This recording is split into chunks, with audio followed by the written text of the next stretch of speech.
Hi students. இது வந்து கருவேப்பிலை தொக்கு.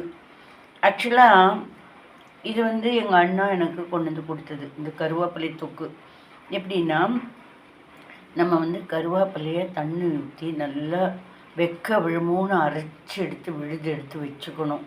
அதுக்கப்புறம் நம்ம அந்த அரைச்ச விழுதை வந்துட்டு நம்ம வடை சட்டியில் நல்லெண்ணெயை நிறைய ஊற்றி அதுக்கப்புறம் இந்த விழுதை போட்டு அப்புறம் இனிப்பு, உப்பு, புளிப்பு, காரம் 4 சுவை போடணும். அதாவது இனிப்பு கடைசியில், புளிப்பு கொழுன்னு புளியை ஊற்றி சாம்பார் பொடியை போட்டு உப்பு போட்டு, காரங்கிறது வந்து உங்களுக்கு சாம்பார் பொடியிலே வந்துடும். உப்பு புளிப்புங்கிறது புளி கொழுக்குன்னு ஊற்றி நல்லா தொதன்னு பண்ணிவிட்டு அப்புறம் நம்ம கடைசியில் சுழட்டி கொஞ்சம் இதில் எண்ணெய் வந்து கொஞ்சம் நல்லெண்ணெய் ஜாஸ்தி இருக்கும், தோசை வாசனையாக நல்லாயிருக்கும்.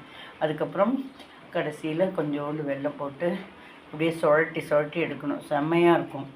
கிட்டத்தட்ட இந்த புளிக்காய்ச்சலும் இதுவும் அக்கா தங்கச்சி மாதிரி தான், கிட்டத்தட்ட ஒரே மாதிரி தான் இருக்கும். பட் இதில் வந்துட்டு சின்ன பேட்டர்ன் வித்தியாசம். இது வந்துட்டு அது வறுத்தரைக்கிறதெல்லாம் இருக்குது. பட் இது டக்குன்னு பண்ணிடலாம். ட்ரை பண்ணுங்கள்.